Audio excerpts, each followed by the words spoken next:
como o orador da noite.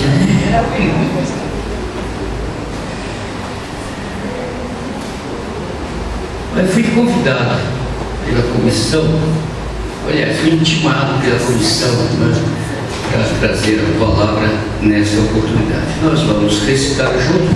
Você colocou aí, porque Hebreus 4:12, já que nós estamos lendo ali, recitando os textos, vamos recitar também esse texto de Hebreus 4:12. Vamos falar junto bem bonito, vamos lá? Vou contar até 3 para a gente falar bem bonito, porque o último ficou muito fraquinho, não é? Vou contar até 3, aí nós vamos ler junto. 1, 2, 3. Pois a palavra de Deus é viva e eficaz, e mais afiada que qualquer espada de 2 gumes. Ela penetra até o ponto de dividir alma e espírito, juntas e medulas, e julga os pensamentos e questões do coração. Hebreus 4:12. Obrigado, Senhor, pela palavra que acabamos de ler. Ajuda-nos, ó Deus, na entrega do teu recado. Em nome de Jesus. Amém. A Bíblia, a palavra de Deus. O que é a Bíblia? A palavra de Deus. Em quantas partes divide a Bíblia? Os alunos de doutrinamento que passam por lá sabem rápido fácil. Em quantas partes divide a Bíblia? 2, Velho Testamento e Novo Testamento. Quantos livros nós temos no Velho Testamento e quantos no Novo? No Velho. Quantos no Velho? 39. E no Novo? 27. Então nós temos total de livros formando a Bíblia, 66 livros. A palavra Bíblia vem do grego biblion, que significa uma mini biblioteca ou muitos livros. Apesar de nós termos aqui um volume, mas eu tenho em minhas mãos uma biblioteca. São 66 livros que compõem a Bíblia, ou as Sagradas Escrituras, ou a Palavra de Deus. Há muitas formas de nós, então, nos dirigirmos a este livro, um tratamento especial. Então, a Bíblia é chamada de a Palavra de Deus. Então, a palavra Bíblia, você já sabe, vem do grego, divide em 2 partes, Velho Testamento, vocês sabem de cor isso. Mas ela foi escrita por homens. Aqui muitas pessoas que não conhecem a Deus, que rejeitam a Bíblia, porque alegam que ela foi escrita por homens. Se foi escrita por homens, não é a palavra de Deus. Como é que nós aceitamos este livro como sendo a palavra de Deus? Se foram homens que escreveram. Mas a própria Bíblia diz que homens inspirados por Deus, que escreveram toda a Bíblia. Então, Deus, a buscar, ele ditou diretamente aos escritores sagrados. No Novo Testamento nós temos um registro de acontecimento do ministério de Jesus, registro também do acontecimento do ministério dos apóstolos, quando nasceu a igreja e deu prosseguimento à pregação do Evangelho do Senhor Jesus Cristo. Cerca de 40 pessoas escreveram este livro. Levou um tempo de mais ou menos 1.600 anos a composição do Velho e do Novo Testamento. Portanto, é um tempo longo para se escrever 66 livros, cerca de 1.600 anos. Mas a Bíblia, ela prova por si mesma que ela é a palavra de Deus.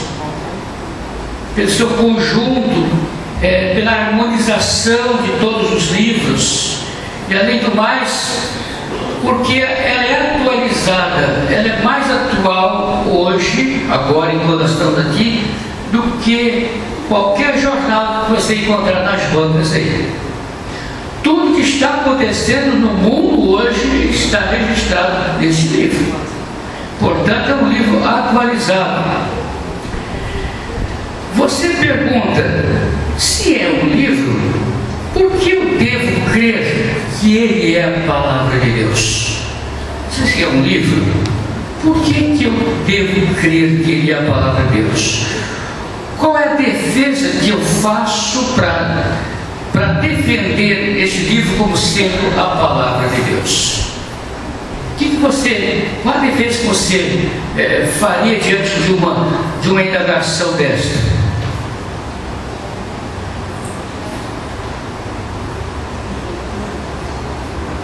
Por que eu devo crer que esse livro é a palavra de Deus? Por que você crê que esse livro é a palavra de Deus? Por quê? Qual a resposta você tem? Porque tudo que nela está escrito está se cumprindo cabalmente diante dos nossos próprios olhos. Esta é a prova. Você quer maior prova do que essa? De que esse livro é a palavra de Deus?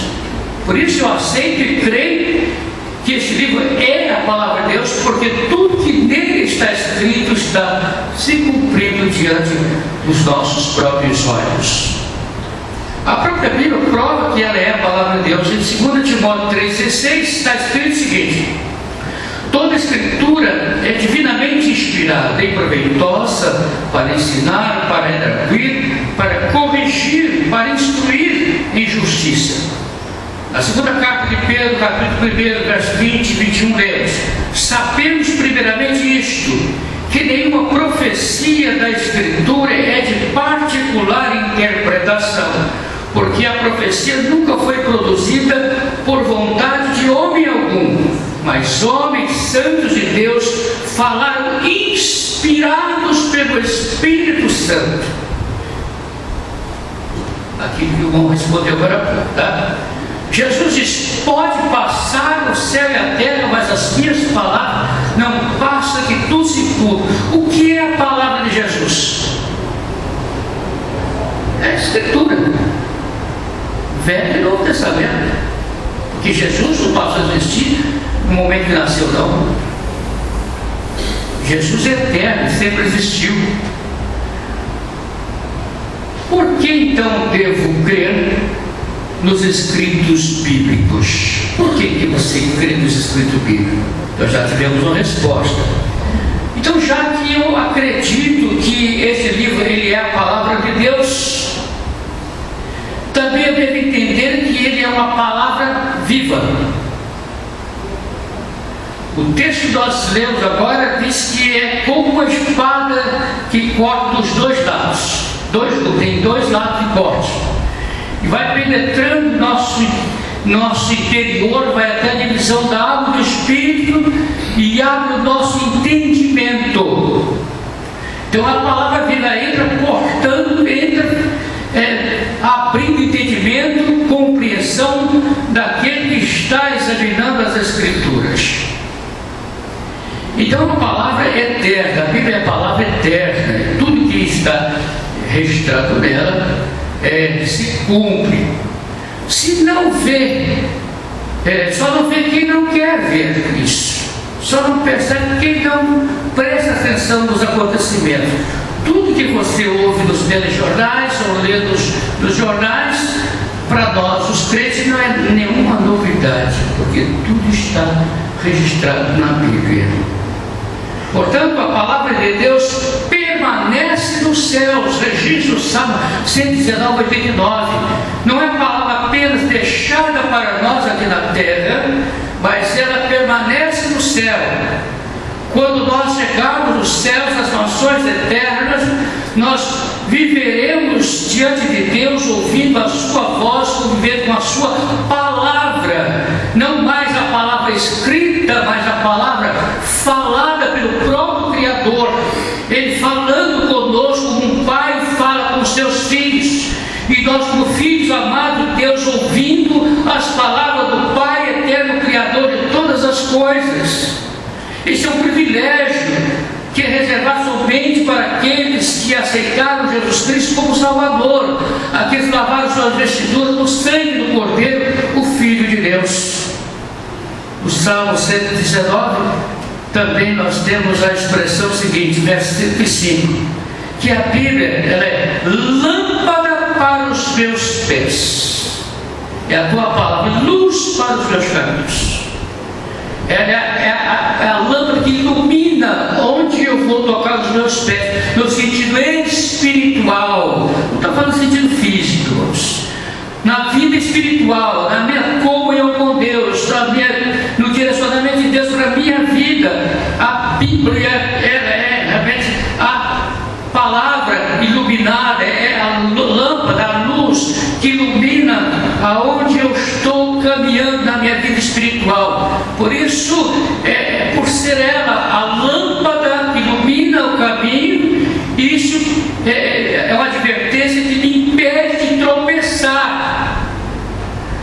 Então eu não preciso ter medo, eu não vou tropeçar se eu tiver comunhão com Deus, viver essa palavra, porque ela ilumina o caminho espiritual e você segue sem medo, porque você não está pisando no escuro, lugar falso, mas pisando firmemente na sua vida espiritual. Portanto, é luz para o meu caminho. Aonde eu caminho?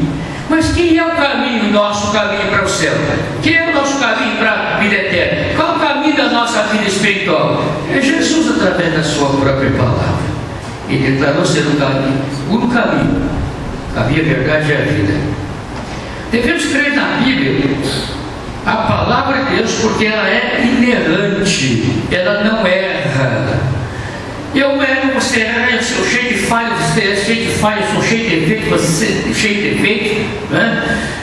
Você erra até em pensamento, você falha em pensamento, em atitude, com seu irmão, com sua mulher, com seu filho, com seu pai, com seu patrão, com seu empregado, porque você é ser humano, está cheio desses defeitos ainda, você está sendo trabalhado pelo Espírito Santo para alcançar a vida eterna, uma vida perfeita, mas só lá no céu com o Senhor.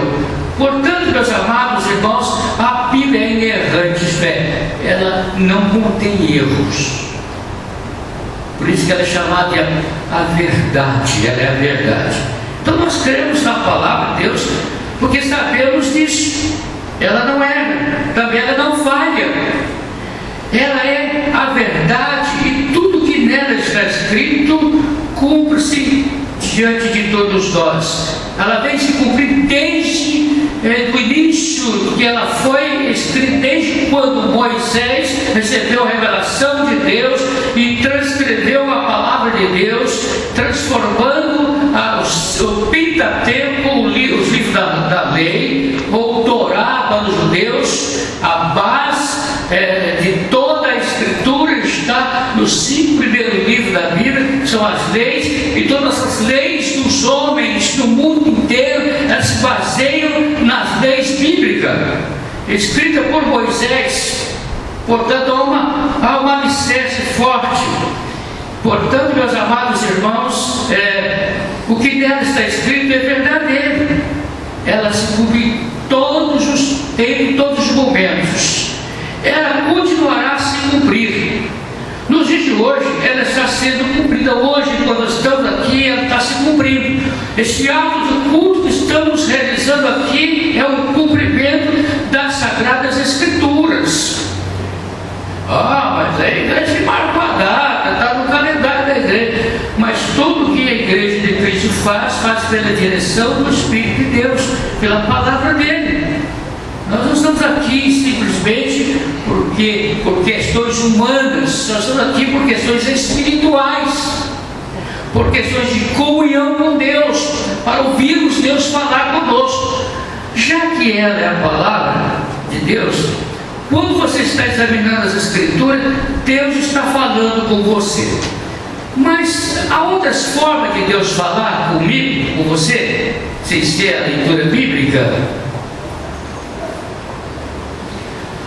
Lá em Hebreus capítulo 1, Pedro disse: tendo Deus antigamente falado de muitas maneiras, falou através dos profetas, de Moisés, as leis e dos profetas. E aí então ele disse: e a nós nos últimos dias falou-nos através de seu Filho amado Jesus Cristo. Aí você fala: mas Jesus está no céu e agora? Ele não está aqui falando, você não está vendo Jesus aqui. Então você entende que ele só fala com você quando está lendo a Bíblia. Não, ele não fala só quando você está lendo a Bíblia. Ele fala com você quando você está cantando louvor, ouvindo louvor, uma pregação da palavra. Você está ouvindo agora que é a palavra de Deus. Ela está sendo tirada das próprias Escrituras. Nos dias de hoje, meus amados irmãos, ela cumpre em qualquer lugar no mundo afora, está se cumprindo, tá? Então a palavra de Deus ela é infalível, ela não falha, tá? Ela é a verdade em si, e Deus não pode mentir. Se ela é a palavra de Deus, Deus não pode mentir. Quando aquele camarada chamado já falou que a Bíblia é uma piada, eu falei de manhã, ele fala porque não conhece Deus, não conhece a palavra. Ele é um mundano, precisa de conversão. Se ele continuar com esse pensamento errado, ele jamais verá Deus. Então ele pagará muito caro por ter dito que a Bíblia é uma piada. A Bíblia não é uma piada, ela é a palavra de Deus.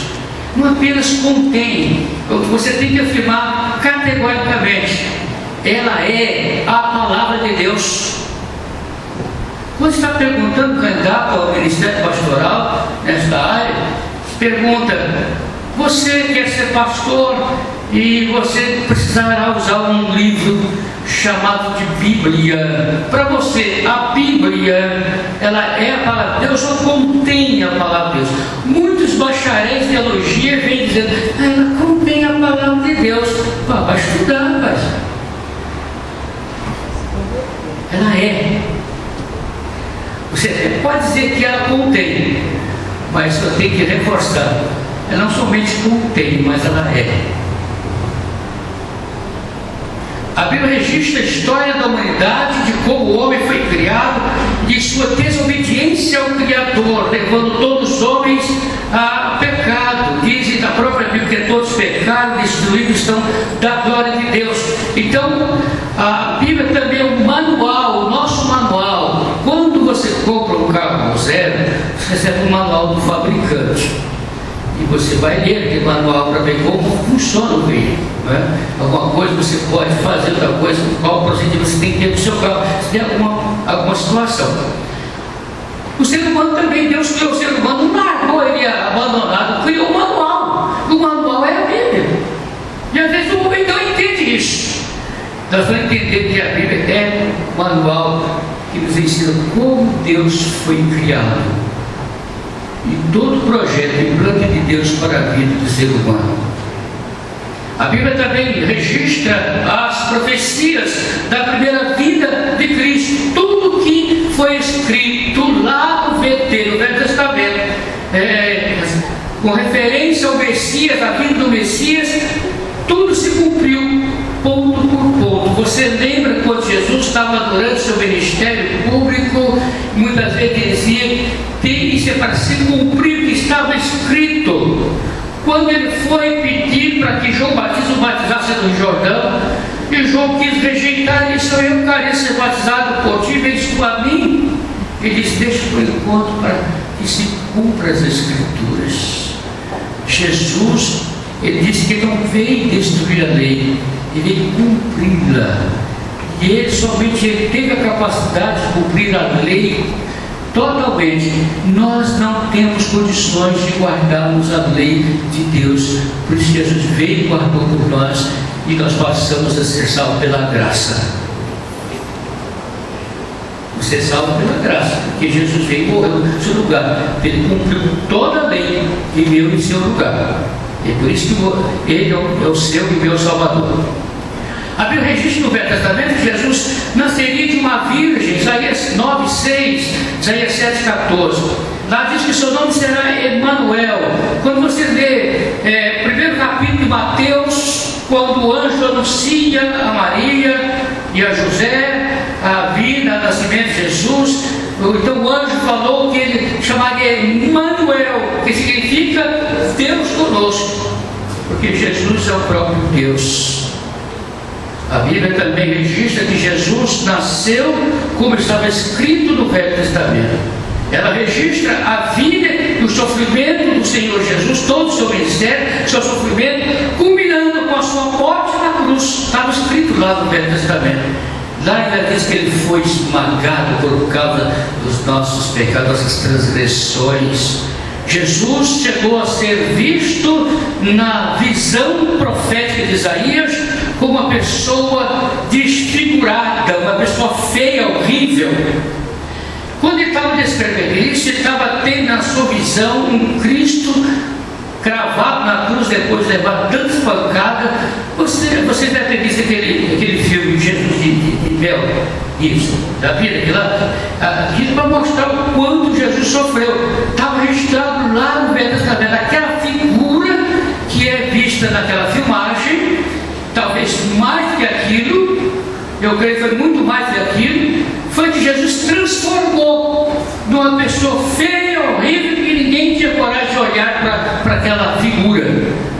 Mas aquela desfiguração de Jesus, aquele sofrimento de Jesus, mas sendo gravado na cruz, eram os nossos pecados em cima dele. Portanto, a Bíblia fala tudo isso, registra tudo isso. Também a Bíblia registra a ressurreição de Jesus. Também registra que ele seria assunto ao céu, e ele foi assunto aos céus. Na primeira carta que Paulo escreveu aos Coríntios, no capítulo 15, e ele relata ali a ressurreição de Cristo. Ele diz que no momento quando Jesus foi assunto aos céus, mais de 500 pessoas viram este ato. Jesus apareceu a João, a Pedro, apareceu a Tiago, irmão de Jesus, que era o pastor em Jerusalém, o irmão dele mesmo, filho de José e Maria. E por último ele apareceu como abortivo ao apóstolo Paulo, dando a missão apostólica. É o último apóstolo, não existe mais apóstolo. Os que nós temos hoje são invenções, pessoas que querem titulação. O último apóstolo designado por Deus foi Paulo. Não tem mais. Paulo é o Paulo Corrêa.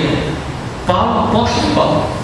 Não tem mais. Acabou. Esse tipo de apóstolo e patriarca não existe mais. As pessoas estão se titulando patriarca, patriarca tal, apóstolo tal, são outras bobagens deles por aí. Isso é furo bíblico, isso é falta de conhecimento bíblico, isso é enganação. E a Bíblia fala isso também, tá? Então, 1 Coríntios 15, ele diz que foi visto por Pedro, por todos os apóstolos, por mais de 500 irmãos, no verso 7. Por Tiago, seu irmão, o último foi visto por o apóstolo Paulo. Jesus voltou para o céu e está à direita do Pai, intercedendo por nós. Atos capítulo 1, quando ele estava ali, dando as últimas instruções aos seus apóstolos, no momento em que ele foi subindo em direção dos céus, mais de 500 pessoas viram esse momento. E então os próprios apóstolos ficaram olhando para cima, e ele foi recolhido das nuvens e adentrou na glória do Pai, mas os apóstolos continuavam olhando para cima, e a multidão também estava olhando para cima. Imediatamente 2 anjos se apresentaram ali e dirigiu a palavra diretamente aos apóstolos. Por que vocês estão parados olhando para cima? Da mesma forma como Jesus foi recebido lá, Jesus já tinha chegado lá. Ele voltará. E nós aguardamos hoje, meus irmãos, esta volta de Cristo, e virá para buscar os salvos. Ele mesmo falou isso no Evangelho de João, capítulo 14, verso 3, Apocalipse 3, 11, 2 Pedro 3, 10, registra isso. A Bíblia fala dos sinais que antecedem a vida do Senhor.